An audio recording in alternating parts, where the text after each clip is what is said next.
I knew in the back of my mind that he was kind of the big selling point of that night. I remember, reading USA Today, and all that, and they were, all the focus was on him and the E Street Band, and I already knew he was a legend and considered a great songwriter and everything, but I never really gave him the time of day for whatever reason. So I watched that induction ceremony, and he and the band came up, and the thing that jumped out for me was 10th Avenue Freeze Out, which I either had heard and didn't really notice it, or I'd never heard before. And I was like, man, that song was really great. And that was my big takeaway from Bruce that night. So I went and bought Born to Run.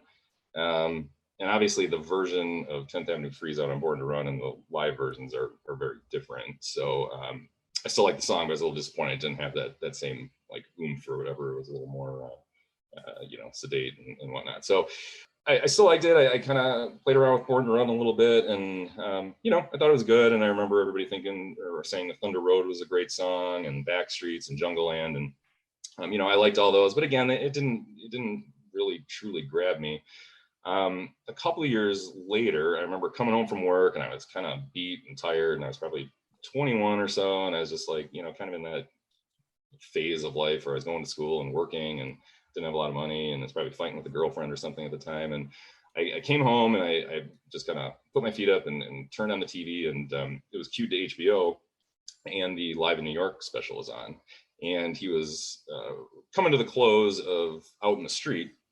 And I was like, wow, this is a really good performance, and he's killing it. And then the next song, of course, is 10th Avenue Freeze Out.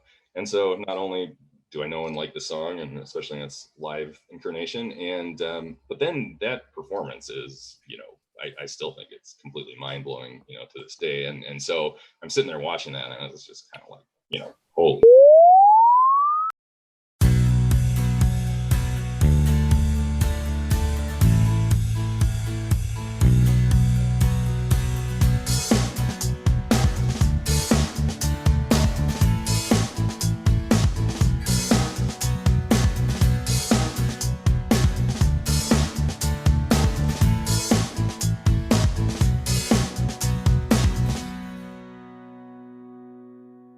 Hello, everyone, and welcome to a new episode of Set Listing Bruce, your podcast all about Bruce Springsteen, his music, and mostly his fans. I am your host, Jesse Jackson. Joining me today is a new friend we met online, Ron David. Ron, welcome to the show. Thanks, Jesse. Long-time listener, first-time caller, I guess. Yeah, there you go. I love it.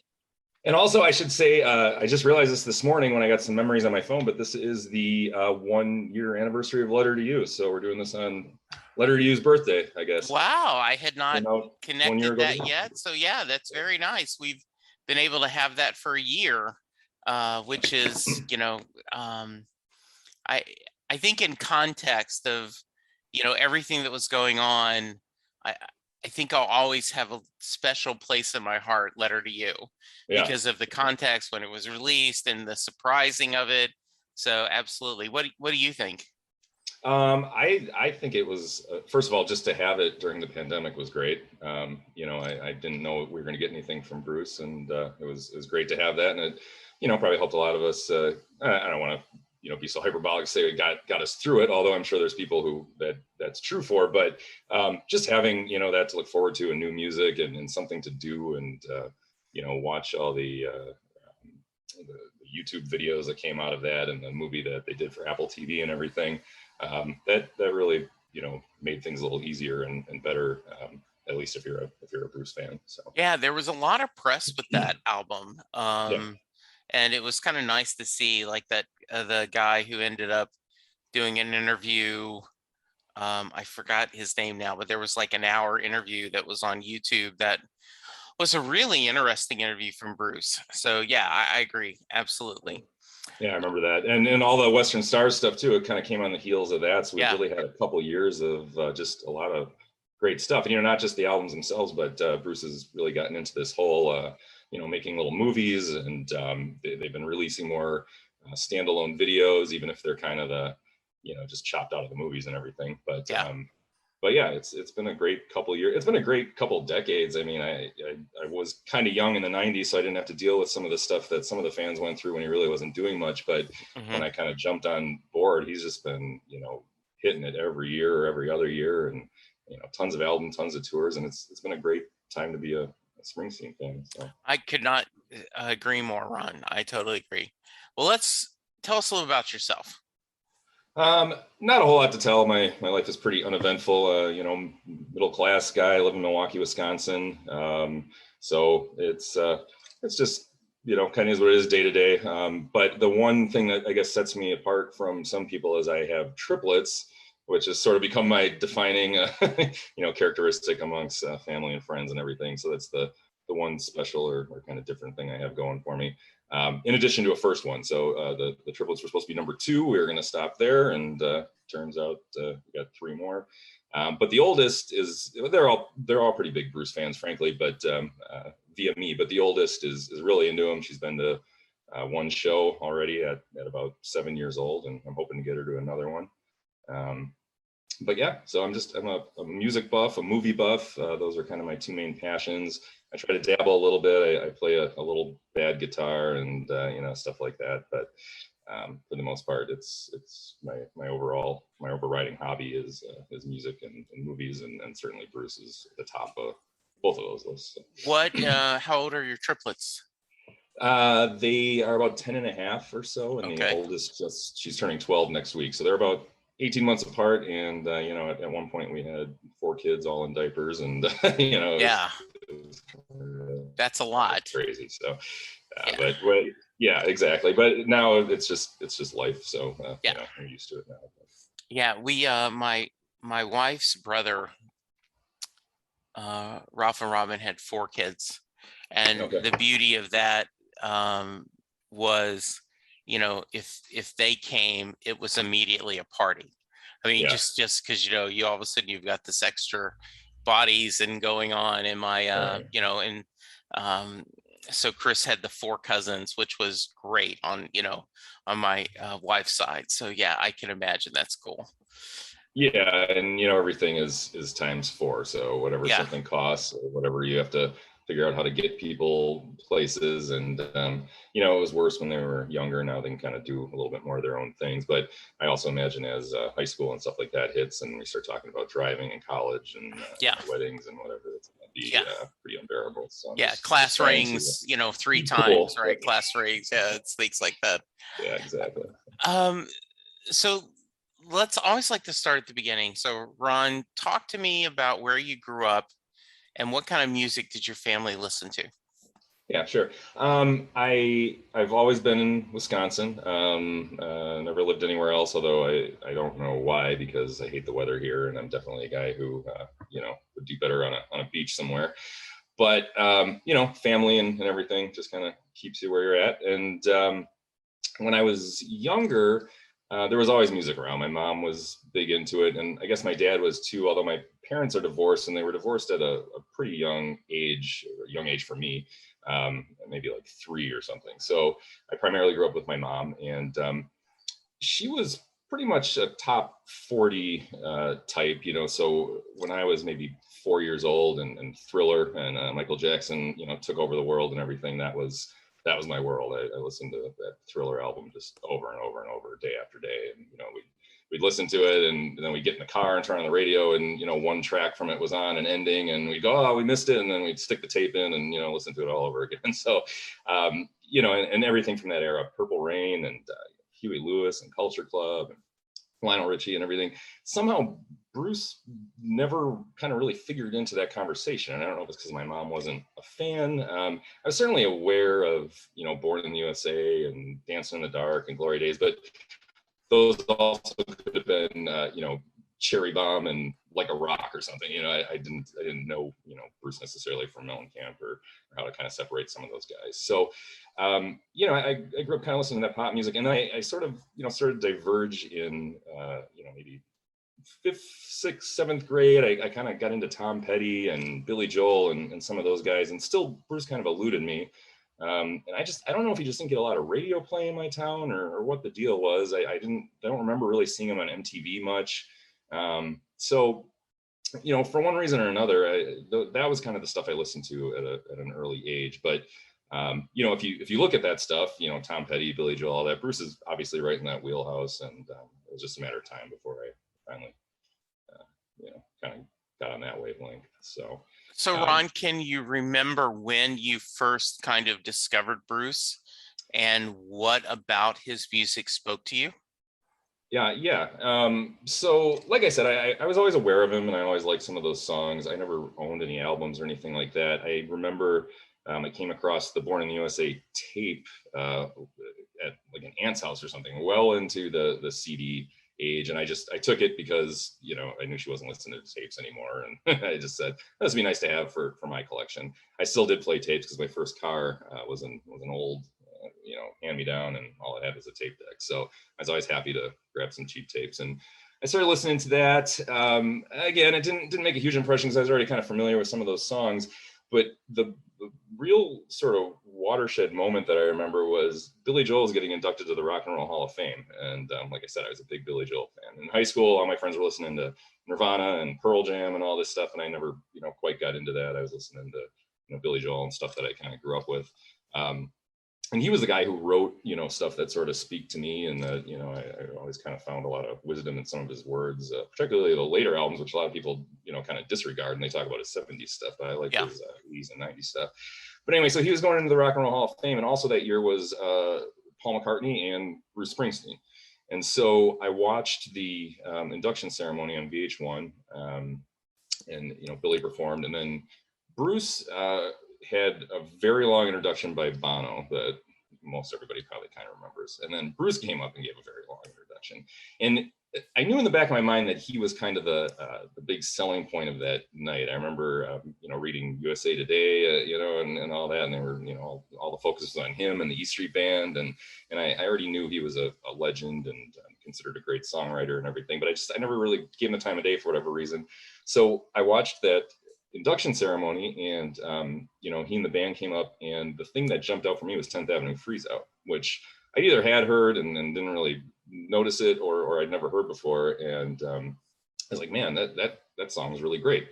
And that was my big takeaway from Bruce that night. So I went and bought Born to Run, and obviously the version of 10th Avenue Freeze Out on Born to Run and the live versions are very different. So I still like the song, but I was a little disappointed it didn't have that same like oomph or whatever. It was a little more, sedate and whatnot. So I still liked it. I kind of played around with Born to Run a little bit, and I thought it was good. And I remember everybody thinking or saying that Thunder Road was a great song, and Backstreets and Jungle Land, and I liked all those. But again, it didn't really truly grab me.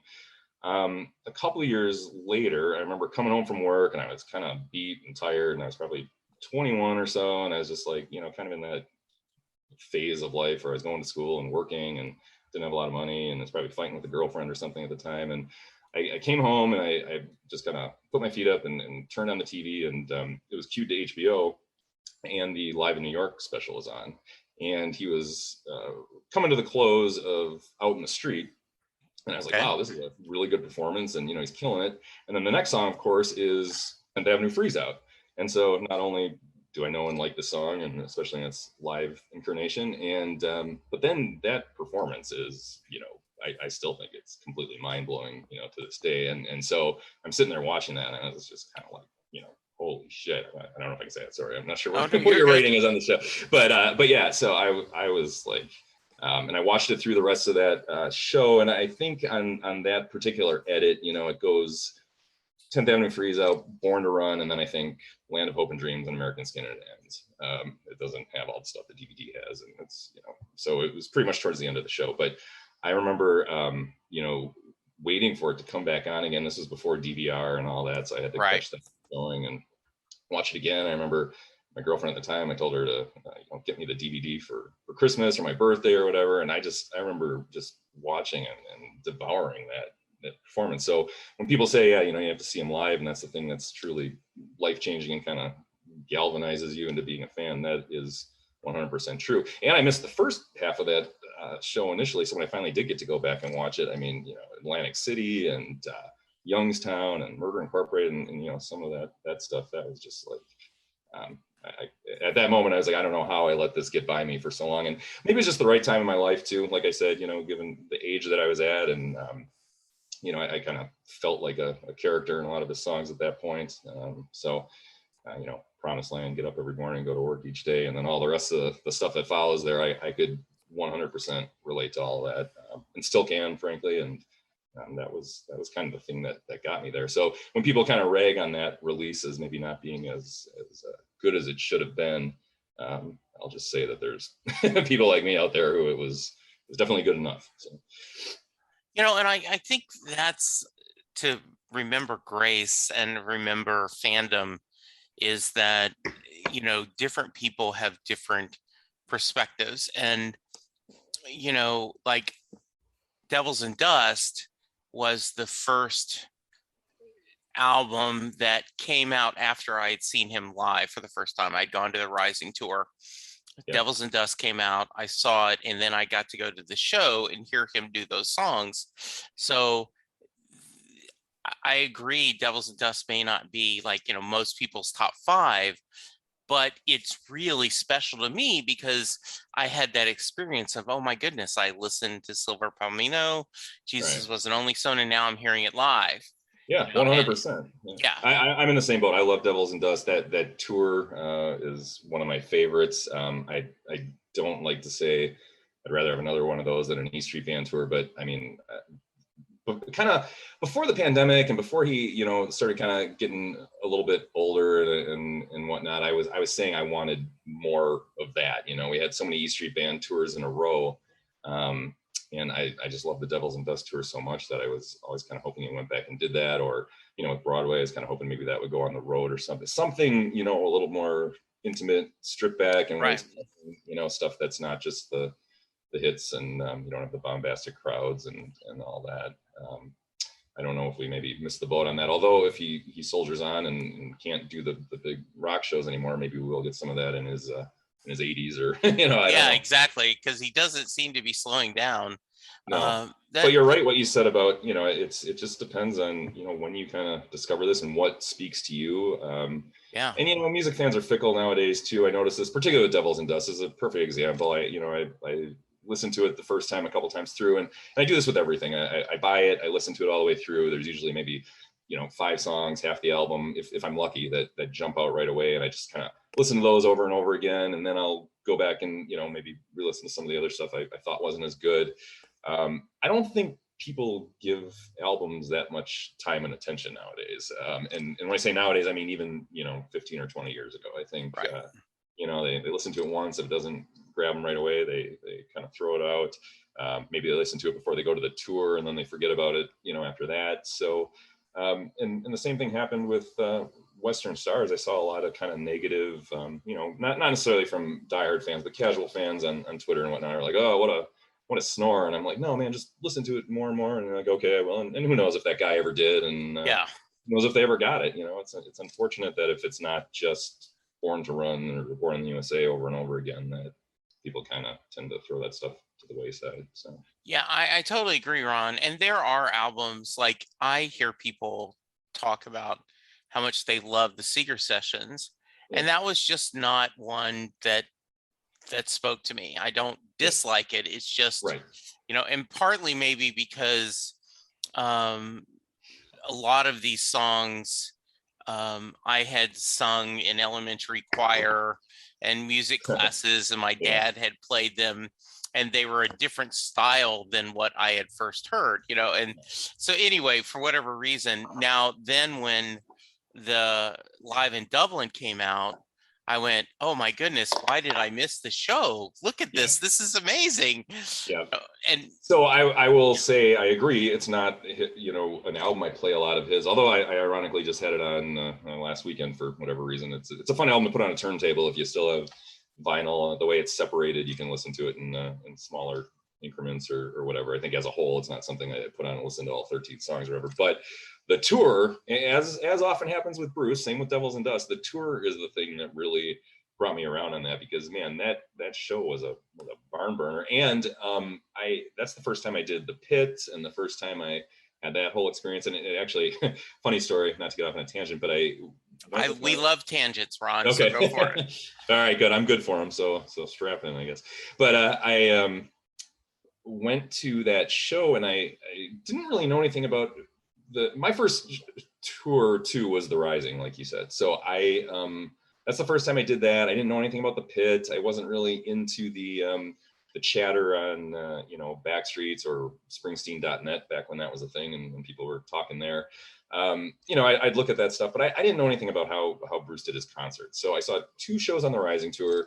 Both of them, I was like, man, how does people get down front? Why are there no seats and blah blah blah? And I found out afterwards about the whole pit lottery thing. So obviously that wasn't an issue when Devils and Dust came around, but then when they did the Seeger sessions, they did that again. And I said, okay, we're gonna go for it this time. And so first time doing the lottery, we go through the whole rigmarole, and then it comes time to draw the number. And for people who don't know, they give you wristbands ahead of time, and then they do a drawing, and they line you up based on where you are in relation to the number that was drawn and the number on your wristband. So I pull the number out. The guy we were sitting right in front, he says, go ahead, guy, you can pull the number. And I said, oh, cool. So I do it, and I read it off, and I don't remember what it says, and everybody's kind of standing around looking at each other like, well, that's not me, and that's not me. No one has this number. And I look down at my own wristband, and I grab my own number.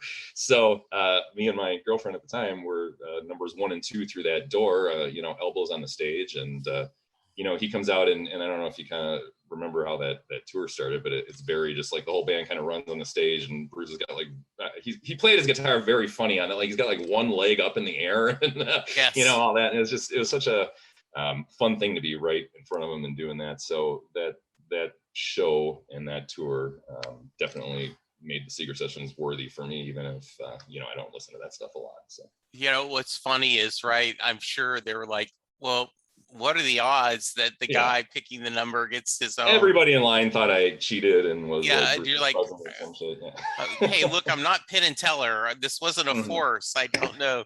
Yeah, that's a great story. Yeah, it never happened again, and I'm not one of those guys who gets in the pit every single time either. So don't take too much away from it. But that made that show super exciting and special. So Ron, I always like to preface this with the amount of times you've seen Bruce is not a fair barometer of how big of a fan you are. But just for the record, have you counted the number of shows? And if so, how many? Yeah, I hear you ask this question. I've been trying to think about it from, I've got all the stubs somewhere, and I don't know, but I didn't go back and count. I would say 30 plus is a fair estimate. I don't travel a lot, Sam. I know some people go all over the place. I'm in the Midwest. So when he comes here, he'll typically do 2 nights in every city kind of around me. So Milwaukee will get 2, not always back to back, but he'll come back like a year later or something. And I'll go to Chicago for 2 nights in a row, and then up to Minneapolis for 2 nights. My grandparents have a place in Florida, so we've often planned a trip to see them when he was playing there, and we catch 2 nights wherever. So just based on how prolific he's been over the last 20 years since I became a fan, I've been able to catch 6-7 shows per tour. And I don't know if I did that for every single tour, but if you just sort of exacerbate that out, it equals about 30 shows. So as I mentioned other times, My Boss Time is the website that does a really good job of it. Lists every show on every tour, and it's free to create an account, and you can go through and go, well, yes, I would have done this and this, and it will track it for you, and it gives you a little extra things of what's your most rare songs that you've heard, what are your most common songs, and all that. So I think I am on there. I just again didn't go back to do the math, the homework, I guess, but 30's fair, and then I also there's little one-off things like Broadway and that sort of thing that you did get to go see Broadway. The second run, my girlfriend was kind enough to surprise me with that trip. I wasn't planning on going. We were talking about how it'd be cool, but realistically spending money and traveling and all that.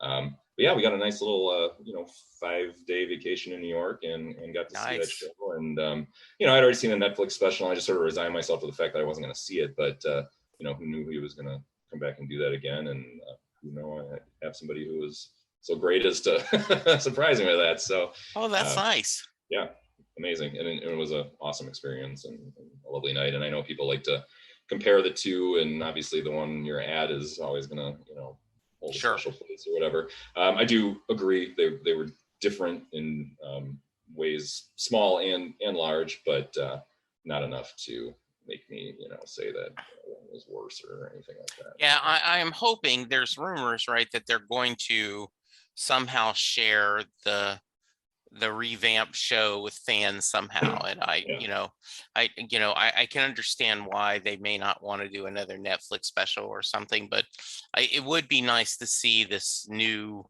version. I've heard enough about it, but yeah, to hear the 2 or 3 new songs and to hear the other stories, I think would yeah. be funny. And so I'm Fire hoping, with Patty is great. Everybody should get a chance to hear that yeah, if you're only familiar with, Brilliant Disguise and Tougher Than the Rest. I know yeah, some people who prefer Brilliant Disguise stayed there, but that's not nearly as much fun as what they did with. So it's yeah, just a different thing to see them doing that. And some of the updated stuff about the pandemic and his little run-in with the supposed DUI thing, and the yeah, updates on his mom, and all that stuff just makes it a special time capsule, if nothing else. And it was worth updating for those reasons alone. I was a little disappointed. I was thinking maybe instead of My Father's House, you do Independence Day or something, and yeah, maybe instead of Tougher, they pick another duet, maybe Tunnel of Love or whatever. I don't know, but disappointed is the wrong word. I just yeah. thought maybe you would, try to make it a little different. But at the same time, for people who didn't see it the first time around, I guess it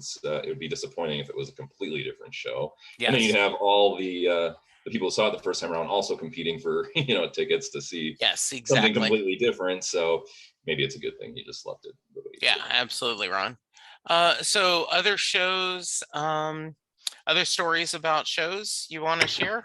Yeah, I got a couple of good ones. The best one, like I said, I got my daughter to see him on the River Tour in 2016. So let's see, she's pushing 12 now. She'd have been 7 when that happened. So pretty young. She did the whole you know, uh, pit rigmarole with us and everything. And she was a trooper through a long, cold day. This was in March in Milwaukee, so snow and cold and all that. And she did great. We didn't make the pit, but the thing about her is when he came here in 2009, she had just been born, and I bought tickets for a show that was on her due date, or my wife's due date. Um, and I was like, this seems like a really really bad move, as a father and a husband, who does this. But Sure. my gut was kind of telling me that what are the chances that anybody's ever born on the day they're due? It's always 2 Right. weeks premature or 2 weeks after, or whatever. So it's worth doing. Worst case scenario, I will sell these tickets or eat the cost or whatever. So she was born 2 weeks earlier. And then the show kind of rolled around, and I was talking to my wife. I'm like, do you want to go? And she's just like, I'm just not feeling up to it. You go. And I said, all right, I'll go by myself, and maybe if I don't hit the pit or something, I'll just buy a cheap nosebleed seat or something, trade it to somebody, whatever. But I decided to make 2 signs for that show, and it was the first time I did this because he started on the Magic Tour. I didn't do any of that on the Magic Tour, and working on the Dream Right. Tour 2009. Signs were a big deal, so I made one for Adam Raised a Cain because I think that song cooks live, and I've never been able to see it live. And in Milwaukee, I did a little research and found out he hadn't played that song in 30 plus years. It goes back to the early to mid 70s. I forget what year, but and so my sign said something like, "Do you know that you haven't played Adam Raised a Cain here in 30 years? Like, correct that tonight, whatever." Yeah. So, and then I made a second one for Living Proof. Just for the daughter, I put a picture of her in her onesie that said "Future Boss Fan" on it, and I said, 2 weeks ago tonight, I've seen Living Proof. And so I brought them both to the show. So he did the sign collection. I put up Adam Raised a Cain because I thought I had a better chance at that. So he grabbed it, took it back. I don't know if he looked at it or not, but he looked at them all, and then played whichever songs he was going to play that night. And that wasn't one of them, unfortunately. So then, towards the end of the show, the encores, he's kind of standing there taking his bows, and end of the first set, not the end of the show, but he's taking his bows. And so I decided, just since he's looking at us, let me throw up the Living Proof sign and see what happens. And he sees it, and he kind of puts his hand to his eye like he's looking, a far distance to see what it says.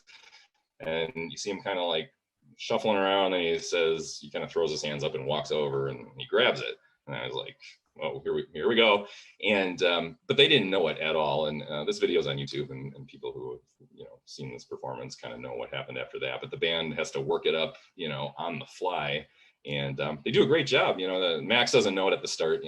Bruce is trying to tell him how to play it. He's like, it's just the foot, and Max is trying to play the Tunnel of Love intro or something. So it was a funny moment, but they got it together, and then and then he came back at the end of the song, and he handed me the sign back and shook my hand, and that whole thing. So the sign it's kind of defaced because the sweat or whatever kind of ran the marker ink all down on it, but he gave it back, and I framed it and hung it in her bedroom. And again, she was 2 weeks old, so it didn't mean anything to her, but it still hangs on the wall to this day. And like I said, I got a handshake out of it and a bunch of cool pictures that I found online of people who were able to get them, because I certainly was just wrapped up in this moment of what the hell is going on right now. So and then right after that, he goes into Kitty's Back, which is a song I've kind of been chasing too, and I was so like bowled over and texting my wife about what just happened, and whatever. I pretty much missed Kitty's Back. So that's funny. But the other kind of cool thing about that is none of that would have happened if there wasn't this weird course of events. I mean, my wife was supposed to go. We were going to just sit in the seats somewhere, and she kind of said no, and then I made the pit, and just all this stuff had to happen in order for that to kind of shake out. And I look back on that, and I'm just like, everything kind of obviously happened the way it was supposed to have that really cool moment. So that's awesome. Yeah. And what year was that? 2009, November. Okay. So it was good. Would have been the Bradley Center at the time in Milwaukee. I'll try to find that on YouTube and include that link in the show, just because that sounds like a great thing. Yeah, there's a good one out there from I forget the guy's name, Black Dog Studios or something, but and he sent me a DVD of it. But the problem with that guy is stuff, and he does great work, but he kind of chops up the show. So the whole beforehand part of the sign going up and all that, you got to go find a crummy YouTube video of somebody in the in the nosebleeds, but it's out there. But the best video kind of cuts out the whole opening and just goes right into the song. So very nice. That's a hard one to top, but do you have any other stories you want to share? Because I would lead with that one. That is a great story. That's the best one, especially the fact that I got the sign back, and like I said, as my daughter aged, she's become a Springsteen fan. She finally got to go to the show, and then when we went to the next show, I put a little sign together for her to hold that said something like, remember this? This was 7 years ago or something, and at the end of the song, when he's holding the sign, he says, "We have here a future Boss fan. I hope by the time she gets to the show, I'm not dead." Everybody laughed and so on the sign that we took to the river tour with her said, "You said you hope by the time she gets to the show you're not dead." And I was like, "Well, you both made it, and so we didn't make the pit that night, so that just wasn't meant to be. But he did walk around. We were on the rail of the back section. And he walked around during Hungry Heart or whatever song it was, and she was standing there holding the sign. And he took a look at it and kind of tousled her hair and all that. So that's nice. Acknowledged it, and he saw her and stuff, but he didn't pull the sign up on stage and do anything crazy or memorable with it. But she got that little moment of him reaching out and touching her and all that. So that's great. That's really great. In terms of other stories, the rest of it's just been I've had some good luck with pit stuff and being elbows on the stage. I've seen some great songs I never thought I'd see. I was in Minneapolis and got Stolen Car and This Depression and stuff like that. I've been fortunate enough to get Loose Ends a bunch. Stuff that people talk about that they really want. So I feel fortunate in that way. There's still a bunch I'm sure I'm chasing that I don't know that I'll ever see, like Adam Raised a Cane, for example. But it is what it is. So I'm fortunate and grateful for what I've gotten. Good. Well, I'm going to pivot for a moment. This wasn't on our agenda, but you mentioned loving movies. Is there any specific genres or films that drive this love? Yeah. It's another thing that sort of happened thanks to my mom, as I was growing up. It probably goes back to my grandparents. They were always watching movies. My grandma was a huge movie buff. They're always renting stuff. I'd come over there and I saw probably a bunch of stuff I wasn't, probably supposed to see at a young age just because of it. And I remember when Lethal Weapon came out, of all things. So this is like 87. I was less than 10 years old. I was born December of 78. So we're talking probably 8 at the time this movie came out. And I saw the trailers. I just really wanted to see it. I think I liked cop movies and action movies. I mean, obviously I'm an 8-year-old boy, people shooting at each other is cool. And, that one, for some reason, I really wanted to see it. My mom's like, no, it's rated R. You're 8 years old. You're not going to go see that. And I think she had gone to see it or something and told me, it was good. And that only made me want to see it more. And so finally, we had a kind of a budget theater by our house. So late into that movie's run, it's at the budget. She's like, all right, I'm gonna take you to see it, but you're gonna cover your eyes at all the scary stuff or gross stuff or whatever. And I ended up just loving it. I mean, it was like everything I wanted it to be. And then when she saw I could handle it, the gloves were off. So next, it's Die Hard and Predator and RoboCop and just, and into the 90s with, even stuff like, Steven Seagal movies or whatever. My mom really became my, kind of movie buddy with this stuff. If a cool action movie came out, we either go see it together or we, rent it at my grandparents' house and always watch it together. And I think some of that, just that family camaraderie and being able to like do those things with your mom or grandparents is probably what made it kind of stick. And then, just loving the action genre. I still will hold up Lethal Weapon and Die Hard as, my favorite movies. And, that's pure nostalgia. Like, obviously I know they're not the best movies of all time, but, my favorite actor is Clint Eastwood. He's probably my Bruce in movie world. So, I just love it all. I've kind of fallen out of it a little bit lately. There's just too much, between Netflix and all these different streaming services. It's hard to keep up with it, and it's stuff I just feel like isn't as good. And I don't know if that's just me getting older and becoming the person who thinks nothing is as good as it was when you're a kid. But it's maybe not as much of a passion as it used to be. I used to pore over Entertainment Weekly, and I was looking at box office numbers before anybody even cared about that. I remember being like 10 years old, waiting to see what the number one movie was. Last week you had to wait for a magazine or a paper to see that. But I really loved all that stuff. And I worked in a video store in high school and just used to hang out at them even when I was a kid and annoy the tellers and everything there, and just wait for certain movies to be returned when they were sold out. And it was just really something that I had a couple friends who were into it too. So it was another thing where you could kind of relate to somebody else, and you all have a similar passion and interest in something. And for a long time that was my thing. So I really enjoyed Trouble with the Curve and The Mule. I was surprised how much I liked The Mule. That's great. It ended up being really good. J. Michael Straczynski is one of my favorite writers, and he had written Changeling that Eastwood directed, right? And very underrated movie. I love that one. I agree. It is a very interesting movie. So that's great. So you mentioned that you've kind of thought about getting into podcasting. Talk to me a little bit about that. What are you thinking about doing?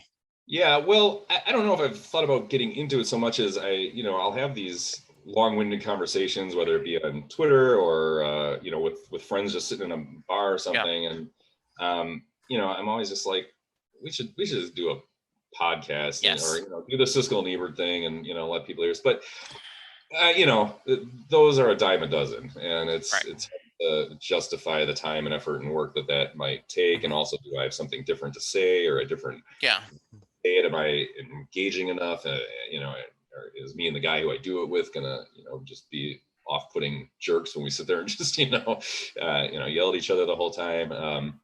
What's the gimmick? There's a great one out there called 30 Years Later, and it's these two guys who are watching movies that came out, this week 30 years ago. So we're talking early 90s, and that's a time frame I love. Like I said, those are my kind of formative years coming up, and even a lot of junk from that time I watched over and over and over again, just because it's just what you did when you're 12 years old or whatever.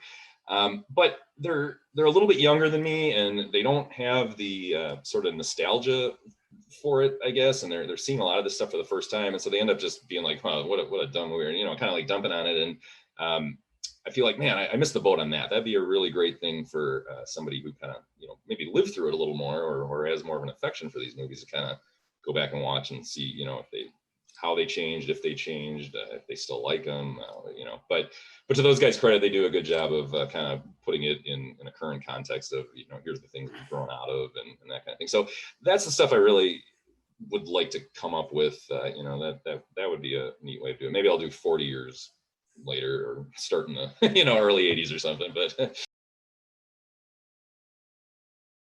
Absolutely.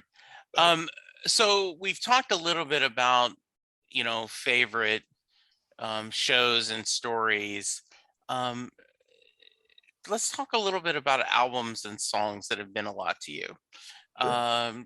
Any stories behind favorite CDs or, albums or songs? Um, yeah, you know, it's changed over the years, obviously, as I've gotten more into him. And like I said, I'm the type of listener who kind of will, you know, maybe not gravitate to something quickly and then later on realize I kind of missed the boat on it. Um, if I have a top two, or the two that are constantly battling, it's The Promised Land and Backstreets. Backstreets, if you'd asked me, you know, 10 or 15 years ago, I don't know if that would have been as high, but over the years, that one has just, I mean, if I'm, you know, screaming my head off in the car to a song like an idiot, it's usually The Promised Land or Backstreet. So Okay. those two for sure. The Promised Land, I find endlessly relatable. I think more so than, you know, Thunder Road or Born to Run or some of the ones that people would put up as you know, his best songwriting in terms of you know, how it relates to people and lives and you know, the day to day and whatnot. Badlands and Darkness on the Edge of Town have some of my favorite, you know, verses or lyrics or whatever. But as a whole, in terms of even the music, sort of, you know, kind of cascading and crescendoing and all that, Clarence's sax solos and Bruce's harmonica and everything, I think The Promised Land kind of is the, you know, sort of all of that in one song. So I think it's the best of that batch. Darkness on the Edge of Town would be my favorite album, if not for the fact that I don't particularly love the way it sounds. So that batch of songs are my favorite, but I listen to them from, you know, live, you know, 75, 85 or on other things. So it's a little hard or tricky to pick a favorite album. You know, Darkness, like I said, is probably the best batch of songs, probably close with Born to Run, and they're kind of in a dead heat. But when you take that stuff and put it in a live context, I think Darkness is far and away my favorite batch of songs, you know, in terms of songwriting and how those come out live. So, and you know, I really love Magic. I think people are kind of coming around on it, you know, more. I hear it cited a lot more, but from the jump, Magic is a front to back listen for me. I rarely skip anything. A lot of people, ironically, the song I like least on there is Your Own Worst Enemy, and a lot of people love that one more than some of the other ones I would mention. So I don't know, it just goes to show that it's purely a sonic thing. It's a little too chimey and chintzy, but regardless, it's a minor quibble. I mean, that whole album is just, it smokes, you know, top to It bottom. really is something special. I agree. I definitely agree. You mentioned a couple of things, like Kitty's Back. Yeah. What are other songs that you're chasing, Ron? Um, you know, chasing's a funny word. There's some where people are like, you know, well, I've never heard Incident, and you know, I'm gonna, you know, die if I don't hear Incident. But I would love to hear Incident as much as the next guy. I've never gotten it. You know, so I can sympathize with that, but it's not like a thing where you know, every concert I go to, I'm hoping he plays it. I think what I'm mostly interested in or would love to see more is some of the track stuff and the outtakes and the things that we haven't seen as much, because as much as, you know, it makes a difference to actually witness it live and be there in person and you know, see something like Incident.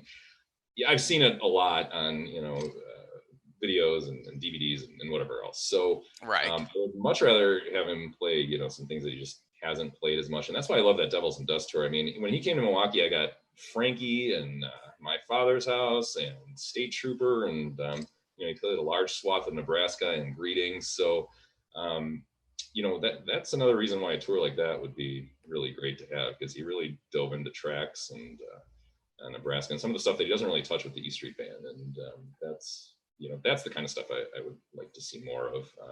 You know, the entirety of, it's kind of cliche now, but the entirety of tracks 2 and even 3, I think any of those songs would be great. And I've been fortunate enough to get None But the Brave and Take Them As They Come and stuff like that. But yeah, I would much rather get a bunch of that than you know, some stuff that I can easily just sort of pull up at my fingertips. You know, so. All right. Very nice. Um, is there anything I should have asked you that I haven't, Ron? I don't know. I mean, we could go down our favorite, most underrated songs. We could go down who do Yeah. you want to talk to from the Yeah. the band or whatever. I don't know. There's all kinds of stuff I could spend all day talking about Bruce with. So It truly is. I would go Susie.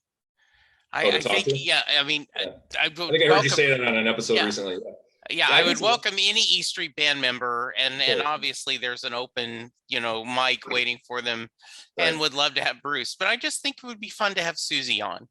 Yeah, I She think. seems to have a fresh perspective. Well, not only that, but I think if you talk to somebody who's maybe not as I don't know, famous is the word, but Yeah. you might get a little more candor and not just the same. So I have this issue lately where I'm always happy when it's like Bruce is going to be on Kimmel or Bruce is going to be on Fallon or whatever.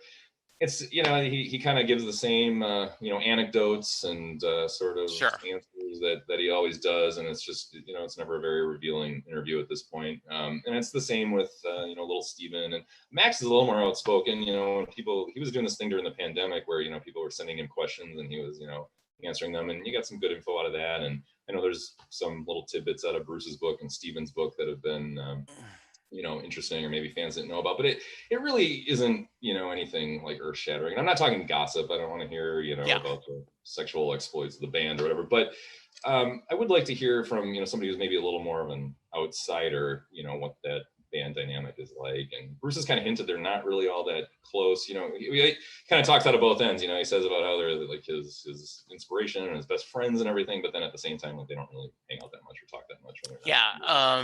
There is that dynamic, right? Like you wonder what because when I had Maureen, I was lucky enough to get Maureen Van Zant on the podcast a couple of times, and she shared the story like, yeah, I don't go on the tour because it's kind of boring for me, right? And so even though I'm a fan, so she loves the shopping and the restaurants, and you wonder, people say that's Patty too. I don't know. Yeah.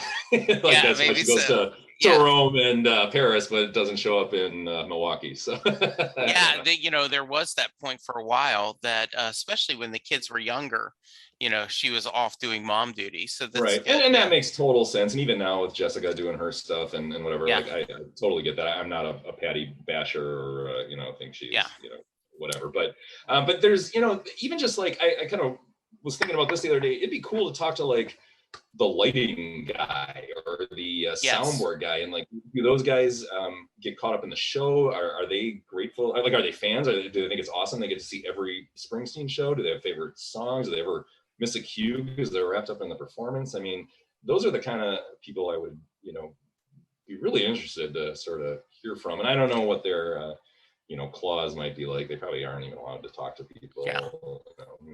But it seems like for whatever reason Bruce has this kind of secretiveness about the way that things play out. And I'm really not sure why. It's not exactly like I can see in the Born in the USA era, but right now, other than us diehard fans, who exactly. It would be interesting, the mechanics like with Kevin. All right, like how do you know what keys the guitar should be in and how they're tuned and like does he, like, how can you tell which guitar he's going to need and these other things? So there is that behind the scenes. He's got to be quick. I mean, even if you know it, like I understand they've been together for a long time, and I also understand that Kevin is probably a great guitarist in his own right. I would think you'd have to be in order to have that job. But just to be so on point like that and not grab the wrong one. I know there are a couple funny videos where he's gotten the wrong one a couple times, but overall that's like 2 or 3 times in over hundreds and hundreds of shows, thousands. So exactly. Those are the people I'd kind of like to hear from. But I agree. Very good. All right. So Ron, let's move to the Mary question. So let's say if you're a friend of Ron's and you're listening to this podcast, first, thanks for listening. I truly appreciate it. I hope you enjoyed. I hope you check some other episodes. But the Mary question is what I end every podcast with. Jay Armstrong, who's the honors English teacher from the Philadelphia area, just recently retired. Jay has a new book coming out that I'm going to have him on the show to promote shortly.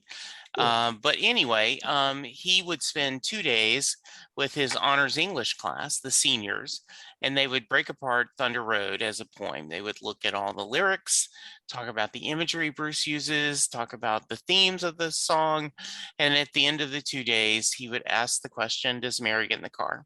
So Ron, that is your question. Does Mary get in the car at the end of Thunder Road? All right, before I answer this, let me just one more little tangent. Yeah, You mentioned please. the using Thunder Road as a honors thesis. It wasn't an honors thesis, but in I don't know, it was sort of my last year of college. I was in a music class. I think it was music, and we had to break down a song, and you had to kind of it had to be a song with a lot of moving parts because you wanted to have something interesting talking about like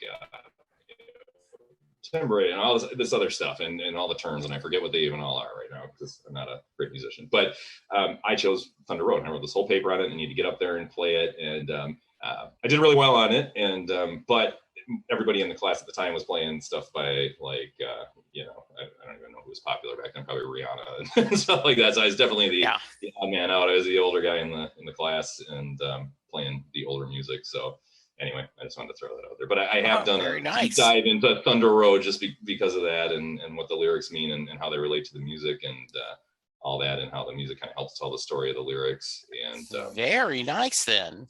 Yeah, I probably plagiarized a lot of those lines from his Storytellers episode because he kind of laid it all out for me there too. Nothing wrong with that. Yeah. I had a nice blueprint working for me right there. But anyway, I think Mary gets in the car, and then I think the stuff on Darkness is what happens after she gets in the car. Okay. So I think that's an answer that's been given before, but I think that's pretty spot on. I think that Born to Run's a more hopeful album overall, and I think everybody other than maybe the guy at the end of the meeting across the river gets what they're kind of hoping for, or at least sets out on that path. I don't know where they all end up, and Bruce leaves it open-ended, even in Born to Run, where it talks about, well, someday we'll walk in the sun, and you don't know if they do, but if darkness is the answer to that, I guess they don't. So I think Mary gets in the car, and then maybe those two live happily ever after. Maybe it's other people on Darkness who don't, on the river. But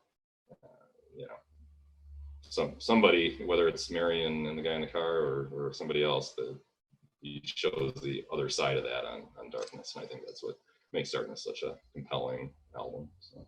Very good answer. Very nice. So this has been great, Ron. I really appreciate it. Would welcome you back anytime. Anytime you want to talk about a bunch of weird Bruce stuff, I'm happy to to do it. Come up with lists to all day long. So if someone wants to reach you, how can they? Just on Twitter, I'm at rdavid on the wire, which is a Thunder Road, or not Thunder Road, Born to Run reference out on the wire. But for a little while, I had a website, and we're talking 15 years ago, where I was doing movie reviews and stuff and kind of letting other people come on, and that was called outonthewire.com. So that's where that stems from. Website's defunct. Don't bother trying to go there. Time to keep up with it. But the Twitter handle remains, so that's where I am. But yeah, you'll just see me making snide comments about movies and music, probably. Nothing wrong with that at all. Yeah. Well, very good. Ron, this was great. I appreciate your time. Thank you so much. This was so much fun. Good luck with the 4 children. That's dad and mom, our hands are full, I'm sure. Yeah, I'm trying. We got a Halloween thing this afternoon and all kinds of other stuff. So, but it's good. It's all good. Very nice. All right, listeners, you go stay safe. Go get vaccinated. Remember to social distance. Let's all be good to each other, because that's the only way we're going to do this. Thank you, Ron. Thank you, listeners, and we'll talk to you soon. Goodbye. Doing a podcast at times can be a one-way conversation, and I hate that. So please let me know what you like and don't like about the work I'm doing. You can reach the podcast via email at setlistingbruce@gmail.com. The show is on Twitter at setlistingbruce, and my personal Twitter is at JesseJacksonDFW. We have a website, www.setlistingbruce.com. From there, you can find links to other Springsteen podcasts as well as other music themed podcasts. We have a page devoted to our own SLB All Star Band. These are guests who have been on the podcast more than 3 times. There is a link to our store where you can purchase Set Listing Bruce shirts as well as a Mary Question t shirt. There is a link to our Patreon page where you can sign up to help support the podcast financially. We have different levels and different rewards based on your support. If you don't have any extra cash, and right now, who does? You can support the podcast by subscribing via your favorite podcast player and leaving us a review. The more reviews we have, the easier it is for people to find us. And please tell a friend about the podcast, especially if they love Bruce or music, because it will make a difference.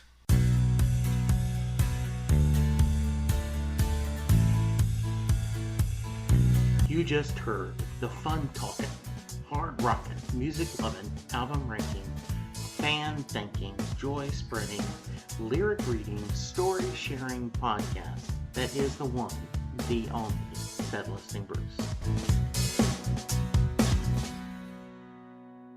The theme for Set Listing Bruce was written by David Rosen, used by permission.